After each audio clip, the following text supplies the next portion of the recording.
Sabor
বলছি হয়তো অনেকে এর মধ্যে আমি পুষ্প এই যে রক্তোৎপল কুকনদ পুষ্প কি অনেকে হয়তো চিনি না। কুকনদ ভাই চিনো কুকনদ পুষ্প কি নাম শুনছ? শোনো না। এখানে কেউ চিনেন কুকনদ? অতসী অপরাজিতা জাতির দুর্গা হরিসীতা চম্পক চম্পকী নাগেশ্বর। হ্যাঁ, কুকনদ সহস্রে গোপা। কুকনদ পুষ্প কি জানো তোমরা কেউ? ক্লাস 8 এর বাংলা বইয়ে আছে কুকনদ ফুল। ক্লাস 8 এ কেবল বাংলা সেকেন্ড পেপার বই আছে। আচ্ছা যাক, এই যে জানো না যে এই জন্য ঠিক আছে। হ্যাঁ, এই বিষয়টা পড়ে নাই অনেকে। এই শঙ্কর এদিকে আসো, অনেক ভক্তবৃন্দ তো চলে যাচ্ছে। তুমি তোমার বাবার নামে এই চামড়টা সবার মাথায় সব দক্ষিণা করুক আর না করুক, হ্যাঁ তোমার বাবার নামে একটা আশীর্বাদ নিয়ে আসো। এইভাবে 6 বার ঘরে বাইরে যারা ভক্তগণ আছেন, যদি ভক্তবৃন্দগণ যদি বাড়িতে কাজ থাকে যাবেন ঠিক আছে, কিন্তু এই চামড়ের স্পর্শ ছাড়া যাবেন না। এই চামড়টা হলো ভক্ত হনুমানের প্রতীক। ভগবান রামচন্দ্র বলছে আমি ইন্ডিয়ার শিলিগুড়িতে গিয়ে গান করে ওখানে কাছাকাছি একটা হনুমান মন্দির, তো ওইখানে রাম পূজার আগে হনুমানের পূজা হয়। রামচন্দ্র বলছে আমার পূজার আগে হনুমানের পূজা হয়। এবং যারা এই যার জন্য দেওয়া হবে রামায়ণ কীর্তন, এই কলিযুগে আমি চামড়ের মধ্যে থাকবো, এই চামড়ের আশীর্বাদ যাই করবে গ্রহণ। আমি রামচন্দ্র কথা দিলাম, আমি তারা যত পাপই করুক আমি একদিন না একদিন তাদেরকে আমি ভব সিন্ধু পার করে নিয়ে যাবো।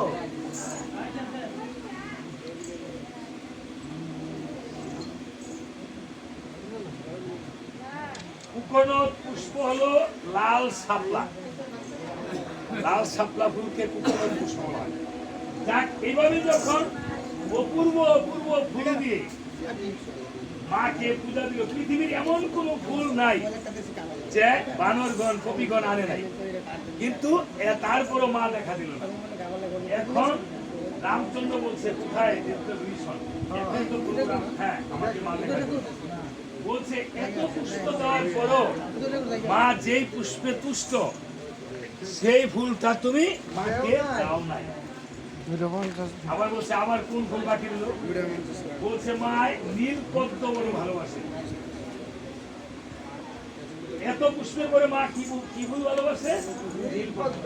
নীল পদ্মের জন্মটা করতে হয়েছে মায়েদেরকে জিজ্ঞাসা করি কেন, আমি আগে একটু বলে দিচ্ছি আগে যে আমি যাওয়ার জিজ্ঞাসা করি। মায়েরা হলেন সন্তানের প্রথম শিক্ষক, এই জন্য মায়েদেরকে জিজ্ঞাসা করি। ভোলানাথের চোখ দেখবেন নীল, ভোলানাথের চোখের জল নীল, ভোলানাথের নামও নীলকণ্ঠ। ভোলানাথের চোখের জল যে দিকটা গড়ায় গেছে কৈলাস সিংহ থেকে, যত নদ নদীর উৎপত্তি সব কৈলাস সিংহ থেকে। হ্যাঁ, এই নদ নদী যে সাগরে গিয়ে মিশে, এই জন্য এই সাগরের জল নীল। আর এইখানে যে পদ্ম ছিল নীল, লাল পদ্ম আছে, নীল পদ্ম বাংলাদেশে নাই। আমরা লাল পদ্ম দিয়ে পূজা করি, তাই না? কিন্তু নীলপদ্ম আমি ইন্ডিয়াতে দেখেছি, বাংলাদেশের মধ্যে রাজশাহী অঞ্চলে নীলপদ্ম থাকে, কিন্তু আমরা লাল পদ্ম দিয়ে পূজাটা করি। হ্যাঁ, এখন মা 101টি নীলপদ্ম দিয়ে যদি মাকে পূজা দিতে পারো তাহলে মা হয়তো পারে। আজকে রাবণ রাবণ পদ্ম মায়ের পুজো হচ্ছে এই আঙ্গিনায়। এই নীলপদ্ম কোথায় আছে? বিভীষণ বলে দিল হনুমানের কাছে অবনীতে দেবীদহে নীলপদ্ম আছে। দেবীদহ সরোবরে এখনো সে দেবীদহ সরোবর আছে। আপনারা উচ্চাটন হবেন না, আমি আর বেশিক্ষণ না, আর 10-15 মিনিটের ভিতরে পালা ছেড়ে দিল। কারণ ভক্তবৃন্দরা যদি সময় না দেয়, রাবণ পাল্লা এটা কোনটা সার মুকুন্দা ধর্ম আমি ঠিক না বুঝা হয় না। এখন ভক্তরা সময় না দিলে তো আর রাবণ উৎপাল্লা অন্তত 4 ঘন্টা সময় না দিলে হয়, অন্তত কমপক্ষে 4 ঘন্টা থেকে 6 ঘন্টা। এখন নীলপদ্ম কে আনতে যাবে? হনুমান বলছে প্রভু আমি এমন শক্তি ধরি, আমি এখন নিমিষের মধ্যে 18 দণ্ড সময় দাও, 18 দণ্ডের ভিতরে আমি 100 বার। এবার হনুমান দ্রুত বেগে করেছে গমন, গিয়ে দেবীদহে করেছে গমন। দেবীদহে গিয়ে দেখিবারে পায় ইন্দ্রের প্রহরীগণ যেন দেবীদহ নীলপদ্ম পাহারা দিচ্ছে দেখা যায়। বলছে এই প্রহরীগণ তার ছেড়ে দাও, আমাদের রাম পূজা দিবে নীলপদ্ম দিয়ে। বলছে এই জগতে আমাদের রাজা দেবরাজ ইন্দ্র আমাদেরকে প্রহরী রাখেছে। হ্যাঁ, এই পৃথিবীতে রাজা আমরা জানি একজন ইন্দ্র। হনুমান বলতেছে ইন্দ্র রাজা আমাদের রাম রঘুবার রাজা। হ্যাঁ, সকল হ্যাঁ সেই পাহারাদারকে গদা দিয়ে প্রহার করে দিয়ে দেখিবারে পায় ক্রমে ক্রমে গুণে গুণে 108টি নীলপদ্ম যেটা দেখা যায়। দেখেছেন হনুমানের গণনা কি মিথ্যা হতে পারে? গনে গনে 108টি নীলপদ্ম মাত্র পাইছে। 27টি আমরা মালা ধরি কয়টা? 108টা। কেন 108টা ধরি? ভগবানের 108টা নাম এছাড়া ভগবানের নাম তো আরো আছে। নাম ছাড়াও তো ভগবানের একটা নাম আছে, এইটার জন্য ভারী মালা কয়টা দিতে হয়তো 54টা, তোমার 27টা হাতে দিলে 27টা। হ্যাঁ, 27 দুগুণে 54, 54 দুগুণে 108। 27-এর নিচে আর মালা পরা যায় না। 108টা কেন? কয়টা নক্ষত্র? 27টি নক্ষত্র। প্রত্যেকটি নক্ষত্রে আচ্ছা জেনে নিবেন না গুরুর কাছে। 108টি নীলপদ্ম এই জন্য এনে দিয়েছে। 108টি নীলপদ্ম যখন এনে দিল প্রভু রামচন্দ্র হাসি মুখে সেই নীলপদ্মগুলো গ্রহণ করিলে মাকে বলছে, মাগো নমস্তে সর্বাণী ইন্দ্রাণী ঈশানী ঈশ্বরী ঈশ্বর জায়া অপর্ণা অভয়া অন্নপূর্ণা জায়া মহেশ্বরী মহামায়া উগ্র চন্দ্রা উমা আশুতোষ রমা অপরাজিতা উর্বশী রাজ রাজেশ্বরী রমা রণকরী শঙ্করী শিবে সুরসী। হে মা পার্বতী, আমি দিনবতী আপদে পড়েছি বড়, সর্বদা চঞ্চল পদ্মপত্র জল ভয়ে ভীত জলস্বর। বিপদে আমার না হয় তোমার বিড়ম্বনা করায় আর মম প্রতিভয় করব অভয়া ভবার নবে। আমি এই রাবণ গোপালের এই দাসরথী গুলো এই পূজাটা গাইতে আমার 3 ঘন্টা লাগে বাবা। হ্যাঁ, এই স্তুতিগুলো করতে এইভাবে রামচন্দ্র স্তুতি করে আবার পুলকিত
যাহো পুনর্বার একবদ্ধ আর আনবীয় বা সাধন হনুমান কর ব্রহ্ম সনাতন শতাস্ত্র আছে যে হ্যাঁ শুনোয়ে গুসাই আরো পদ্য নাই দেবী দহ বনমালী হেনলয় চিত্তে তোমাকে চলিতে পঙ্কজ হরিল কালী।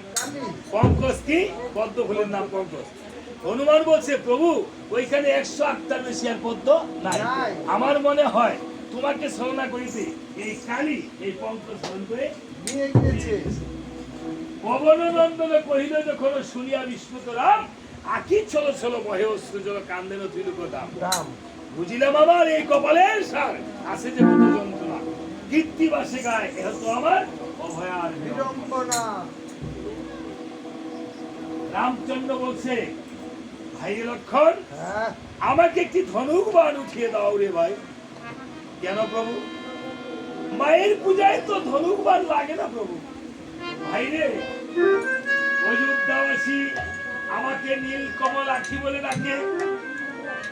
আমার দুটি কমল আখি রয়েছে, আমি একটা আখি আমার মায়ের চরণে শোভে দেব।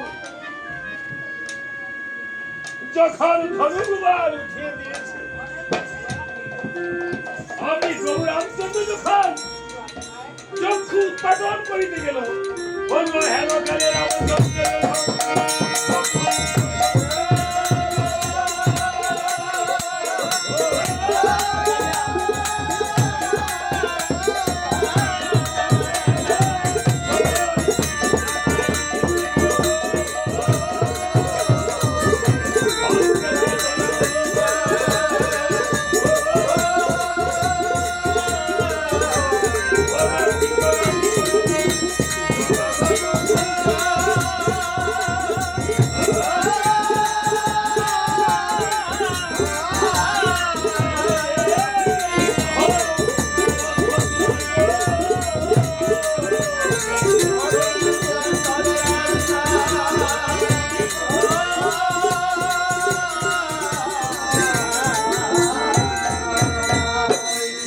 কি করো প্রভু জগত গোসাই, এই ধর্মপদ্ম তোমার চক্ষু প্রভু গো, জগতে তোমাকে জগৎপতি বলে ডাকে নারায়ণ, তুমি আজকে আবার করিতেছ পূজন প্রভু গো।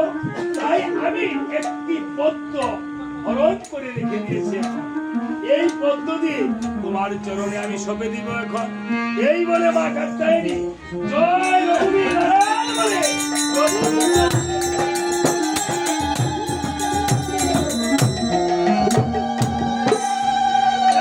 মা দুর্গা কাত্যায়নী বলছে, প্রভু গো, রাবণকে ছাড়িলাম আমি, বিনাশ করো তুমি। এই বলে দেরি হলো অন্তর দেন, আদেশ করিয়া পাইয়ালাম, সিদ্ধি হলো মনস্কার, নবমী পূজা করিয়া সমাধান। দশমীতে পূজা করি বিসর্জিয়ে মহেশ্বরী, সংগ্রামে চলিলেন শ্রী হরি। এইভাবে মায়ের ষষ্ঠী, সপ্তমী, অষ্টমী, নবমী পূজা প্রভু রামচন্দ্র নিজে সমাপ্ত করিল। এবার চিন্তা করে দেখেন, মায়ের দুর্গা পূজা ভগবান রামচন্দ্র কিভাবে করিল আর আমরা কিভাবে করি। হ্যাঁ, তাই এবার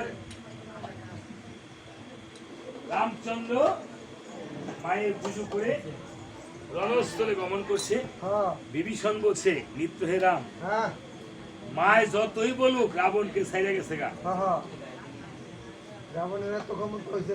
হ্যাঁ, মার কোনো ক্ষমতাই নাই, কারণ রাবণ হয়েছে ভক্ত প্রসন্ন।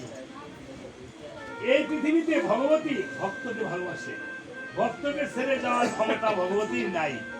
রাবণের গৃহে চণ্ডী পাঠ হচ্ছে, দেবগুরু বৃহস্পতি চণ্ডী পাঠ করছে। আপনি যদি একটি চণ্ডীর মন্ত্র অঙ্গে ধারণ করতে পারেন, নিয়ে যেতে পারেন অঙ্গে, তাহলে আপনার কোনো অমঙ্গল হতে পারে না, কোনো সমস্যা হতে পারে না। একটি চণ্ডীর মন্ত্র অঙ্গে ধারণ না করতে পারলে আপনি মুখস্থ করে ফেলবেন। আপনি যদি প্রতিদিন যে কোনো কাজে আপনি চণ্ডীর একটা মন্ত্র আপনি বলতে পারেন, তাহলে আপনার সমস্ত কিছু কাজ হবে। তবে বলা হইল আমাদের হচ্ছে না কেন? আপনি নৃসিংহ মন্ত্র যে কোনো বিপদে পড়ে আপনি নৃসিংহ মন্ত্র 3 বার সামনে জপেন, বা চণ্ডী মন্ত্র জপেন, আপনি হনুমান বজরঙ্গলী মন্ত্র জপেন, কিন্তু যদি মাছ মাংস আহার করেন তাহলে মন্ত্রের কোনো ফল থাকে না। যেমন ওষুধে লেখা থাকে আলো থেকে দূরে রাখুন, 30 ডিগ্রি সেলসিয়াস তাপমাত্রা নিচে রাখুন, লেখা থাকেনি? হ্যাঁ, ঠিক ওষুধে যেমন আলো পড়লে সে ওষুধের কার্যকারিতা কমে যায়। আমরা এই পৃথিবীতে এই কলিযুগে এই শুধু এই জন্য অনেক বাড়িতে এই যে শ্রাদ্ধ বাড়িতে ওই যে মৎস্য করে বা এগুলি ঠাকুরে করা ঠিক নয়। আপনি অন্তত 3 দিন, 5 দিন, 7 দিন যে কোনো মন্ত্রের আপনি গুণাগুণ পেতে হলে অন্তত আপনি 7 দিন, 9 দিন, 11 দিন বা 1 মাস এরকম অন্তত আহার পরিশুদ্ধতা করে শুদ্ধ বস্তু করে আপনি পড়ে দেখুন। আমি গীতা পাঠ করি না বলে গীতা পাঠে এই ফল হয়, এই ফলে লেখা আছে নি, কিন্তু আমাদের হচ্ছে না কেন? গীতা দুই ধরনের পাঠ, একটা হলো জানার জন্য পাঠ করলে কোনো নিয়ম কানুন লাগবে না, আপনি জানবেন যেখানে বসে সেখানে বসে পড়েন। কিন্তু আপনি যদি কোনো ফল লাভের আশায় করেন তাহলে এটা আপনার মঙ্গলাচরণ, অঙ্গনাশ, করণনাশ এইগুলি করে আর শুদ্ধ মনে শুদ্ধ চিত্তে নিরামিষ সেবন করে আহার পরিশুদ্ধ করে দেহ পরিশুদ্ধ করে তারপর আপনার পাঠ করতেন। পাঠান্ত করে দেখেন অবশ্যই মা পিতার মায়ের কৃপায় অবশ্যই ফল পাবেন, অবশ্যই ফল পাবেন। যা হোক, এবার এই চণ্ডী পাঠ, চণ্ডী অশুদ্ধ করতে হবে, দেখেছেন? অশুদ্ধ হলে কেমন? চণ্ডী অশুদ্ধ করতে হবে। আমরা পায়খানা প্রস্রাবের বিচার নাই, অনেক কিছু বিচার থেকে তাই চণ্ডীকে অশুদ্ধ করেছে হনুমান, গিয়ে চণ্ডী অশুদ্ধ করে দিয়েছে। এবার তো আর মা চণ্ডী নাই ঘরে, দুর্গা মা রাবণের কাছে গিয়ে বলতেছে, এই রাবণ, এই যে দেখ আমাকে অশুদ্ধ করছে, আমার গা দিয়ে রক্ত ঝরছে। এবার রাবণ অহংকার হয়ে গেছে, রাবণ ক্রুদ্ধ ভাবে চণ্ডী মার দিকে, দুর্গা মার দিকে তাকায় বলতেছে, এই যা পাশানির জি পাশানি, তোর পৌরুষে আমি যদি জয়ী হই আমার পৌরুষ কোথায়? আমার এই শক্তি করতে দেখেছেন? অহংকার হলো পতনে মূল। এই এক অহংকারের ফল। এই জীবনে যে প্রভাব প্রতিপত্তি যত কিছু পায় না কেন, দেখবেন আস্তে আস্তে কোনো না কোনো দিন একদিন না একদিন তার অহংকার, আমরা রূপ যৌবন টাকা পয়সা বিদ্যা বুদ্ধি, আর সেই অহংকারে তার পতন হয়। যেন ভগবানকে বলবেন, ভগবান আমাকে তুমি না খাওয়াই রেখো, কিন্তু অহংকার। যাক, চণ্ডী চলে গেল। এবার বলছে সকল রাস্তায় পরিষ্কার। কয়টা বাজে? রাবণ বদের রাস্তা পরিষ্কার আমার কাছে, আমার যাওয়ার রাস্তা পরিষ্কার।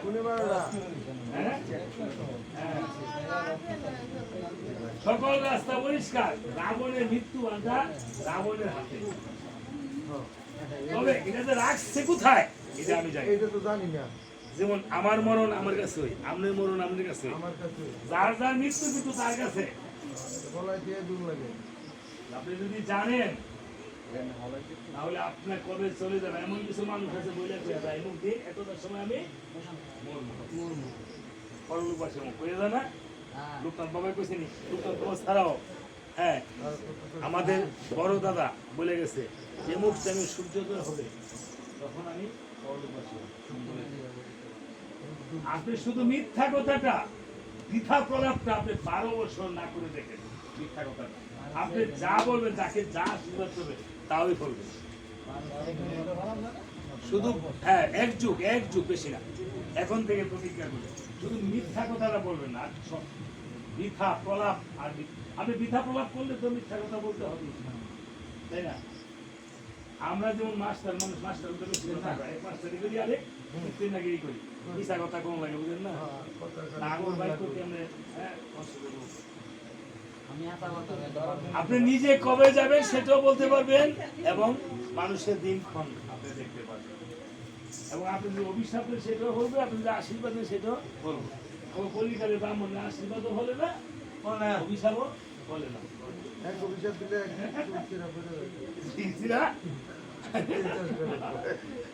হ্যাঁ, ঋষি দুর্বাসারে গুরু মানছে না, কেনা কেউ মানছে না,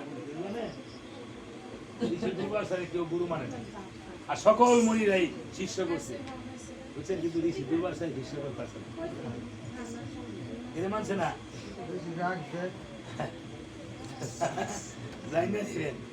তো বলছে যে রাবণের মৃত্যুবান খানা রাবণের হাসতে, রাবণ সাধনা করে মৃত্যুবান খানা করছে, আমরা তিনজনের সাধনা করছি। আমি ব্রহ্মার কাছে গিয়ে বলছি, ব্রহ্মা বলছে এই বিভীষণ তুমি কি চাও? আমি তো প্রভু আমাদের রামচন্দ্র নদী থাকে গেছে কুম্ভ করে রাখবো, আমি তো 6 মাস খাইতে 6 মাস ঘুমাইতে মরে গেছে রাবণ দাদায়। রাবণ দাদায় গিয়া আমি অমর বর্ষাই, এই মূর্খ আমি ব্রহ্মা মরে যাবো, তুই অমর আছিস তবে যা তোমার মৃত্যু আর তোমার দিলাম। তবে আরেকটা কইলাম, তোমার এই নর আর বানর ছাড়া কেউ মারতে পারবে না। রাবণে কইতে যে বালু নর আর বানর তুমি ধরে ধরে খাই খাই এটা তো সাধারণ ব্যাপার এরা পারতো না পারতো না। তো রাবণ দাদার মৃত্যু বানখানে রাবণ দাদার কাছে, তবে উনি রাবণ দাদার কাছে নাই। রাবণ দা মৃত্যু বানখানা মন্দ ধরি হলো পাটকারি, মন্দ ধরিকে সবচেয়ে বেশি ভালোবাসে, মন্দ ধরির কাছে অবশ্যই মনে থাকতে পারে। হনুমান এবার কি করছে, বলে যাই আমি গিয়া মন্দ ধরিকে বানলা। নিয়ে আসি এবার হনুমান মৃত্যু বানানোর জন্য হ্যাঁ হ্যাঁ এরা অনেক বয়ে রয়েছে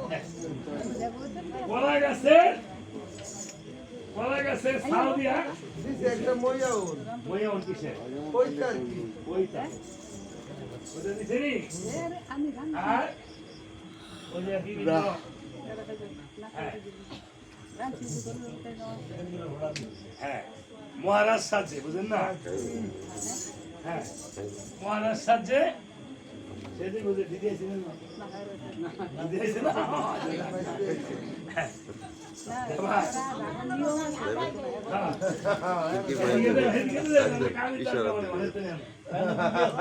কে বলতেছে কাকটার বাড়ি দিয়ে দিয়েছে তিলকের ফুটা সেদিন সেদিন একটা বর্ষা বেটা কে বলতেছে রাবণের জয় হোক, রাবণের ক্ষয় হোক রাবণের জয় হোক, রাবণের ক্ষয় হোক আমি অন্তপুরে গিয়ে উঠছে মন্দ ধরে আরই থাকবো আমার টেপ বলতেছে এই ঠাকুর এই ঠাকুর এই যাও যাই এই তুমি যে অন্তপুরে এসে পড়ছো তুমি কি আউটার বাইরে বিছাই বললা বলতেছে গরম গরম নাই হ্যাঁ ঠাকুর এই রমণীরা নিরু বল রমণীরা আরে কইতা না এটা এই রমণীরা কোথায় এখন রমণী কোন গো করতে দি? আমি কি নতুন আসি গো, আমি আরো অনেকবার আইয়া গেছি আমি রাজসভা দেবগুরু বৃহস্পতি শিষ্য, হ্যাঁ আমি গণনা করি সবার অদৃষ্ট, হ্যাঁ আমি কিন্তু গণক ঠাকুর গো, হ্যাঁ তাই নাকি ঠাকুর, তাহলে আমাদের হাতটা একটু দেখো, হাই! তোমাদের হাত দেখতে পাইছি, দেখতাম পাইছি না বুঝা করতে পাইছি তোমাদের অমঙ্গল, দেখতাম পাইছি আউন হ্যাঁ কেন ঠাকুর বলছে তোমরা দেও কেন বাড়ি মন্দ দেবী বলতেছে ঠাকুর এই নবগ্রহ ঠাকুরের তো নাম শুনি নাই, ভাই মুন্নি পুংছে ঠাউরের কত ওই তো। ছিল নিকুল সে ঠাকুর মানে ওই যে তার তার নবগ্রহে ধরে নিকুল সে করে পিতৃগণ নবগ্রহ ঠাকুরকে দেবগণকে তুষ্ট করা যায় তো পিতৃগণকেও তুষ্ট করা যায় না অনেক সময়। পিতৃপক্ষে কাজ করতে হয়। দুর্গা পূজার আগে পিতৃপক্ষ থাকে 15 দিন, এই পিতৃপক্ষে পিতৃগণের বিভিন্ন স্নান তর্পণ করতে হয়। তো বলছে নবগ্রহ ঠাকুরকে পূজা দিলে কি করতে হবে, বলছে বেশি কিছু লাগবে না, না না না বেশি হ্যাঁ অল্প দায় লাগবে না। আচ্ছা বলো তো কি কি লাগবে তাড়াতাড়ি বলো, সময় নাই। 9 মণ দই 9 মণ খই 9 সরি কলা একটা খেরের ভাড়া একটা রাবের টিন দিলে হইব সরি কলা খেরের ভাড়া আবার রাবের দিন কেন কলা দিব দই দিব, রাবের টিন দিলে এই 9 মণ দই কই খাইবো হ্যাঁ এদিকে অজমাও লাগতো না তাই তো বলছে এই ঠাকুর হ্যাঁ আসলে এই পূজায় কি দিতে লাগবে না, আরে কি আর কি লাগবে আমি বিয়ের বামুন তাইলে এই পূজায় ঘট লাগবে না, আরে কি আর গড এটা স্বয়ং দেবতা বুঝছি বলছে এই ঘরে রাখবা। আবার তোমরা তো রমণীরা তুমি দাও, সুবিধা উঠে চলে গেলাম রমণী ঘরে তো তুমি দাও সম্ভব না, আমরা করে বলতেছি আঙ্গবাড়ি দিদি কই না, ঠাকুর না। দিদি আমার ঠাকুর দিদি কই হ্যাঁ ঠাকুর দিদি আমার আঙ্গবাড়িও নি না দিদি লাগে। এটা ওয়া কিলোমিটার দাদি হ্যাঁ, এখন বলতেছে নবগ্রহ ঠাকুরের মধ্যে একটা ঠাকুর হলো শনি, এই শনি দৃষ্টিতে মাথা হয়ে জায়গা, হরে আরেক ঠাকুরের দৃষ্টি হলো শুক্র দেবতা, বাইরে চোখ কান হয়ে জায়গা শুক্র দেবতার দৃষ্টিতে চোখকান হয়ে জায়গা হয়নি। তাহলে অমনি রেখেছে আয়োজনগুলো, আয়োজনগুলো যখন রাখছে হনুমান করছিল কেমন, হনুমান বলতেছে লোকে বলে রাবণ দুষ্ট, আমার কাছে কত শ্রেষ্ঠ যতবার এই একবারে হোর বাড়ি পাপায়ন করে দেয় তাই নাকি হনুমান দেয় সকল আয়োজনগুলো একেবারে রাম খাও লক্ষণ খাও বইয়া খালি সকল আয়োজন গুলো শেষ করে সাবার করে ওজন করে দেখিবারে পায় একটা হাত ছেলে কোনো ওজন নাই দেখা যায় দেখা যায় রমণীগঞ্জের প্রসাদ থেকে উপর থেকে অমনি একটা কলসির মধ্যে না হ্যাঁ প্রস্রাব করিয়া হ্যাঁ। কাষ্ঠ কলা দিয়া এই কলসিটা হ্যাঁ যোগ্য আশীর্বাদ যোগ্য বানাইছে। আশীর্বাদ বানাইছে অমনি রমণীগঞ্জ বলছিল এই ঠাকুর হ্যাঁ নবগ্রহ ঠাকুর আসলে আমরা কিভাবে বুঝবো যখন চপ চপ শব্দ শুনবা তখন বুঝবো যে নবগ্রহ ঠাকুর আইছে না আমরা যখন ঘন্টাধ্বনি শুনবো ঘন্টাধ্বনি শুনবা। যখন ঘন্টাধ্বনি করছে অমনি রমণীগঞ্জ আসছে বলছে এই রমণীগঞ্জ হয় তাড়াতাড়ি আইয়া কোলো দিয়ে ঘুমটা বলছে এই ঠাকুর নবগ্রহ ঠাকুর কোনো প্রসাদ রাখছে না আরে কি সে প্রসাদ রাখছে তবে উঠুনি স্মরণামৃত রাখতে দিয়ে গেছে তাই নাকি চন্দা ঠিক আছে দেন চরণামৃত সকলকে হনুমান বলছে এই চরণামৃত লওয়ার যে নিয়ম আছে এই চরণামৃত নবগ্রহ ঠাকুরের চরণামৃত তো হ্যাঁ নাকে ধরবা আগে তারপরে একসাথে সবাই দিবা সেবন করবা ঠিক আছে না হ্যাঁ। আমি সবাইকে আস্তে আস্তে আস্তে আস্তে চরণামৃত দিচ্ছে দিয়া ওই যে সুরকোনা খালে দিছে সুরকোনা খায় তো সকল কামেরই আগে থাকে হ্যাঁ বাপের আগে আরে দাদার জুতো হোগা তাই নাকি সুরকোনা খায় তো ওইরা আগে সেবন করছে সেবন করে কি বলতেছে চল্লা যাইতাছে গাগো চল্লা যাইতাছে নাকখানা তো বলতেছে আমার বুকটা জ্বলিয়া যায় অমনি রমণীগণ অন্য রমণীগণের বুকটা জ্বলে দিতেছে কিন্তু তারা ভয়ে বলে না বলে না ভালো ভাত টাত থাকলে কিন্তু বুক জ্বলা শুরু করবো নাকি হ্যাঁ সুরকোনা খায় বলতেছে দাগ দাগ তোর বুকে জ্বলে লাগ তুই ভাবি ভাবি তোর কি সমস্যা হচ্ছে? এবার বসে এই রমণীগণ হ্যাঁ তোমাদের জন্য যোগ্য আশীর্বাদ আছে হ্যাঁ এই ধরো যোগ্য আশীর্বাদ যোগ্য আশীর্বাদ নিয়ে হ্যাঁ বাইক দিয়ে দাও না আশীর্বাদ হ্যাঁ তোমার আঙ্গুবাড়ি কথা কই দিই এটা বিশ্বাস করতে না এই রাইতে স্যান্ডেল দিয়ে দিই বাইক দিয়া এই নাকটা বানায় লাগবো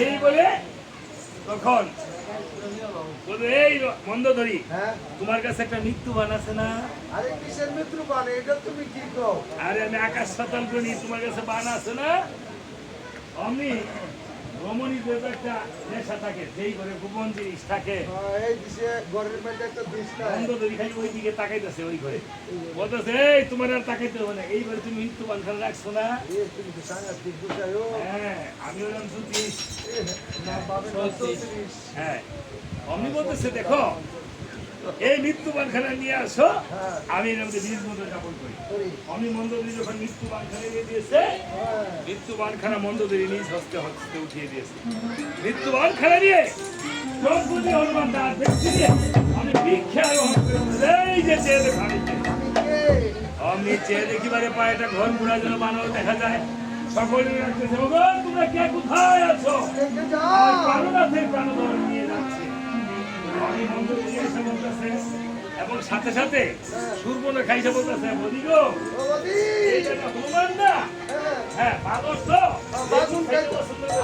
বাগুন পছন্দ হ্যাঁ? করে হ্যাঁ বেগুন দেখিয়ে দেখো অমনি বেগুন দেখে যাচ্ছে এই, বেগুন খেয়ে যাও বেগুন খেয়ে যাও কে যাও হনুমান বলতেছে এই পুরামুখী হ্যাঁ এবার তুই শুন এইবার যদি তোর বেগুনে ধরে কোনো গুণ কোন এইবারে মৃত্যুবান খেলে নিয়ে প্রভু রামচন্দ্রের হস্তে দিয়েছে প্রভু রামচন্দ্র গুরু বেগুনে ধরে হনুমান রে বেগুন দিয়ে দিবি একটা দিয়ে নিলে গা অমনি এই মৃত্যুবান খেলে দেখে রাবণ স্তম্ভিত হয়ে গেছে আর বলতেছে মিত্র বিভীষণ ছাড়া এই বানের খবর কেউ বলে নাই তবে হে বিভীষণ আমার ভাই আমার মরণকালে সমন দমনকালে প্রভু রামচন্দ্রের চরণ আমাকে একবার দর্শন করে বলছে প্রভু তুমি তো কমলাক্ষী আমাকে একবার তোমার চরণ যুগল চরণ তোমার চতুর্ভুজ রূপে আমাকে দর্শন করে কেঁদে কেঁদে বলছে হে রাম কমলাক্ষী ক্লান্ত অন্ত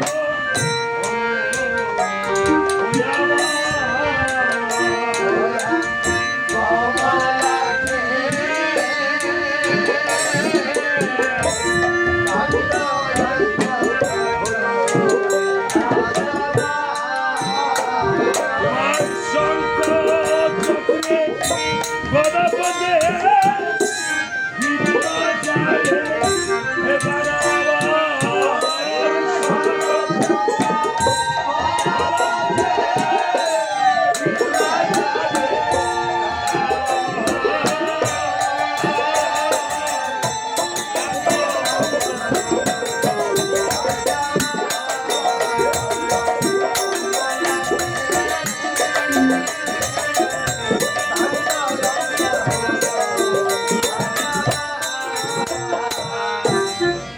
যখন এইভাবে কাঁদিতেছে অমনি রামচন্দ্র বলছে মিত্র বিভীষণ, আমি প্রভু রাম এই জগৎ নারায়ণ হয়ে আমি কিভাবে রাবণকে বধ করিব, সেটা আমার বধ। অমনি রাবণের গায়ে দেবগণ অহংকার জন্মে দিয়েছে। রাবণ যখন এবার অহংকার করেছে, ধনুকে জড়িয়ে বাণ যখন ছেড়ে দিল, রাবণের বক্ষে অমনি বাণ পতন হলো। বক্ষে দিলে দিয়ে বাণ দুষ্ট ঘপাত ভয়াতে বইয়ে রাবণ দেখে বলো।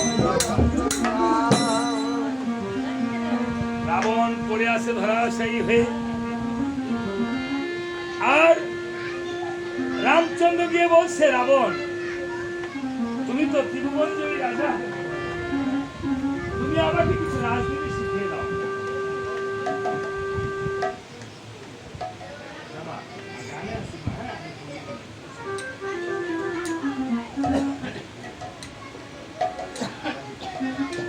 আমি বলছি দেখো, আমি তোমাকে প্রভু, তুমি যখন নীতি শিখতে এসেছো রাজনীতি, তোমাকে আমি 4টি কথা শিখিয়ে দিচ্ছি। এই কথাগুলো মনে রাখতে পারো। সুকর্মে হইলে অতি তৈরি করিলে তোরাই সর্বকর্ম ব্যবহার করে দিয়াছা। হীনের সঙ্গে সঙ্গ করে পায়মান রাস, আর পুরুষের পরামর্শে ঘটে সর্বনাশ। এই কথাগুলো আগে সীতানাথ প্রসাদ প্রণীতের গ্রন্থ ছিল। অসৎ সঙ্গ ত্যাগ করো, আলোচ্য বিষয়ে তখন প্রভু গো, আমি একদিন গিয়েছিলাম জমের বিবরণ, দেখেছিলাম পাপীদের যন্ত্রণার বিবরণ। আমি ভেবেছিলাম এই মত্ত দাম থেকে স্বর্গ পর্যন্ত সিঁড়ি করে দেব। সকল দেবগণ ছিল আমার অনুচর। আমি যদি চাইতাম, যদি দেবতা থেকে বলতাম করে দিতে, কিন্তু আমি বলবো বলে করি নাই। আজকে দেখো প্রভু, আমার চতুর্দিকে লবণ সমুদ্র, আমি ইচ্ছা করলে নদী সমুদ্র করে দিতাম, দেবতারা করে দিত, কিন্তু আমি করবো বলে করি নাই। অবশেষে প্রভু গিয়ে তোমার সীতাকে করলাম তুমি। আজকে দেখো আমার কি কথা। প্রভু তোমার চতুর্ভুজ মূর্তিটা আমার মাথায় ধরো। প্রভু রামচন্দ্র শঙ্খ চক্র গদাপদ্ম নিয়ে মাথাতে পা রেখেছে। আমি রাবণ জয় শ্রীরাম বলে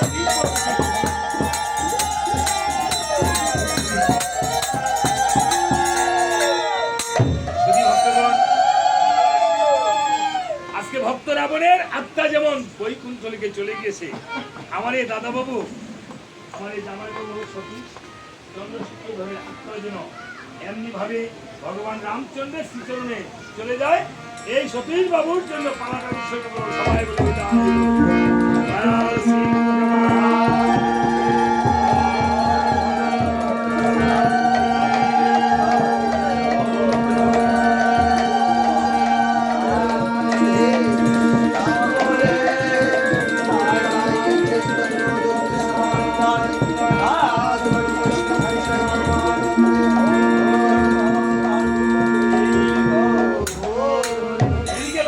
খবর হয়ে গিয়েছে, রাবণ নিধন হয়ে গেছে।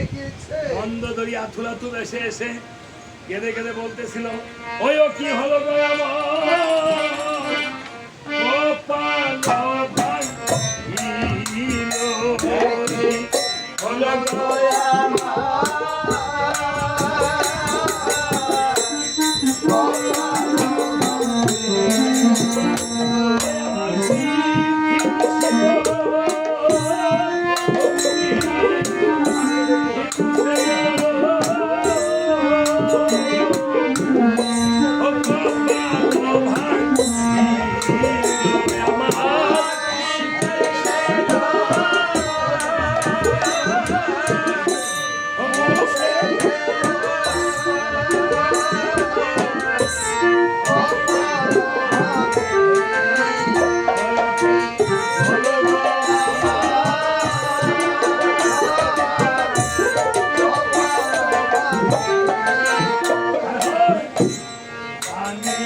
চিরন্তই হয়ে থাকবে। থাকবে। কেননা আজকে যেমন আমার ভগ্নিপতি চলে গেছে, আমার বোনকে মানুষ বলতে বলে বিধবা, আসলে কি বিধবা? না। যার মুখে নাই হরি কথা তারাই বিধবা। বিধবা। এই জগতে এই দেহরূপী স্বামী চলে গেল, জগৎ স্বামী আমার রয়েছে, তাই না? রয়েছে।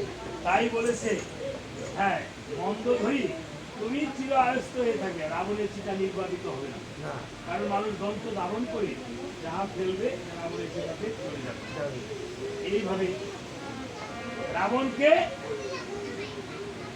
চন্দন কাষ্ঠ দিয়ে চিতা কাষ্ঠ সাজিয়ে রাবণকে হরি হরি বল বলতে বলতে শ্রী ভক্তগণ, আজকের মধ্যে পাড়াটা এখানে সমাপন করলাম। এই ঘরে একটু কীর্তন নিয়ে যেতে হবে না, ঘরে ঘরে একটু কীর্তন নিয়ে যাও সবাই।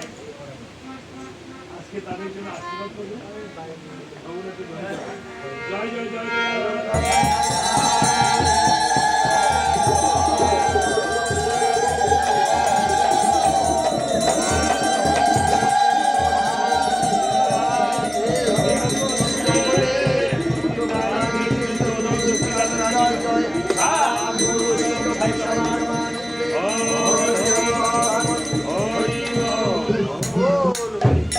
সবাই প্রসাদ নিয়ে যাবে, ঘটের জল নিয়ে যাবে, চামড়ের আশীর্বাদ কেউ না করে নিয়ে যাবে।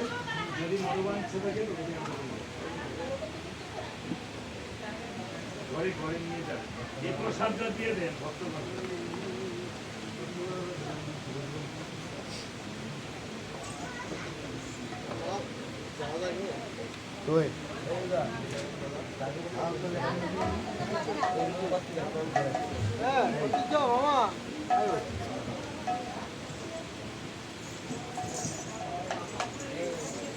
নতুন মোমবাতি ধরা, নতুন মোমবাতি ধরা।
বন্ধ করে দেবো নাকি